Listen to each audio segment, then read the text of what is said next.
जीतन राम मांझी लंबी चुप्पी के बाद एक बार फिर से अब बोलने लगे हैं।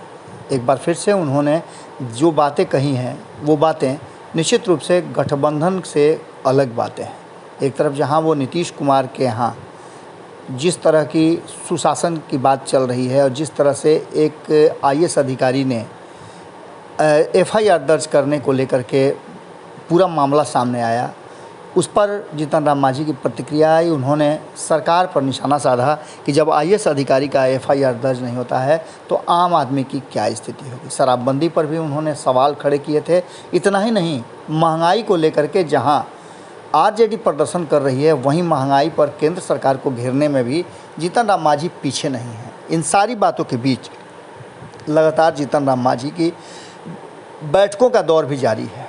आपको पता होगा, हमने खबरों के माध्यम से आपको बताया था कि किस तरह से कुछ दिन पहले जीतन राम मांझी से मिलने मुकेश सहनी आए थे और अब मुकेश सहनी के घर जीतन राम मांझी माछ भात खाने के लिए जाते हैं। वहाँ घंटों बातचीत होती है और बातचीत के बाद मुकेश सहनी स्पष्ट तरीके से ये कहते हैं कि बहुत सारी बातें हुई, राजनीतिक बातें हुई। अब इन सब बातों को लेकर के भारतीय जनता पार्टी के कान खड़े हो गए हैं। इन सब के बीच में जीतन राम मांझी के पार्टी के वरिष्ठ सदस्यों के साथ एक बैठक हुई। हालांकि इस बैठक में जीतन राम मांझी शामिल नहीं थे, लेकिन 24 तारीख को होने वाली जश्न को लेकर के, तैयारियों को लेकर के और कैसे ये जश्न मनाया जाएगा, इन सारी बातों को लेकर के एक पदाधिकारियों के साथ एक बड़ी बैठक हुई। इस बैठक में प्रधान महासचिव, राष्ट्रीय प्रधान महासचिव जो हैं जीतन राम मांझी जी के पुत्र भी हैं। इनका और भी परिचय है कि ये नीतीश सरकार में लघु सिंचाई विभाग एवं अनुसूचित जाति के मंत्री, जनजाति कल्याण मंत्री भी हैं।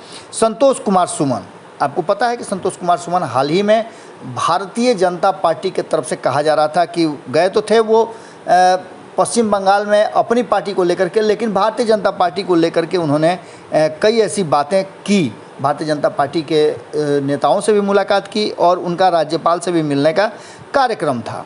इन सारी बातों को लेकर के हमने जब बात किया था, दानिश रिजवान ने इन सब पर खुलासा किया था। अब आपको बता दें कि बैठक में सर्वसम्मति से निर्णय लिया गया कि पार्टी का 6वां स्थापना दिवस पर 6 पाउंड का केक काटा जाएगा। कार्यक्रम में पदाधिकारी एवं पार्टी कार्यकर्ता भाग लेंगे। इसके लिए स्थानीय सभी पदाधिकारियों को निर्देश दे दिया गया है। इसके साथ ही पार्टी के 38 जिलों के सभी जिलाध्यक्ष एवं महानगर अध्यक्ष अपने जिला में धूमधाम से इस 6ठे स्थापना दिवस को मनाएंगे। इतना ही नहीं, आपको बता दें कि इस बैठक में काफ़ी लोग शामिल थे और एक बात और हुई कि इसमें राष्ट्रीय स्तर से लेकर के प्रदेश अध्यक्ष और प्रदेश स्तर के जो भी पदाधिकारी हैं और प्रकोष्ठों के जो अध्यक्ष हैं वो भी शामिल होंगे। लेकिन सबसे महत्वपूर्ण बात ये कि 6ठे स्थापना दिवस के दिन जीतन राम मांझी कोई बड़ा फैसला करने वाले हैं। कोई बड़ा फैसला अपने कार्यकर्ताओं को सुनाने वाले हैं।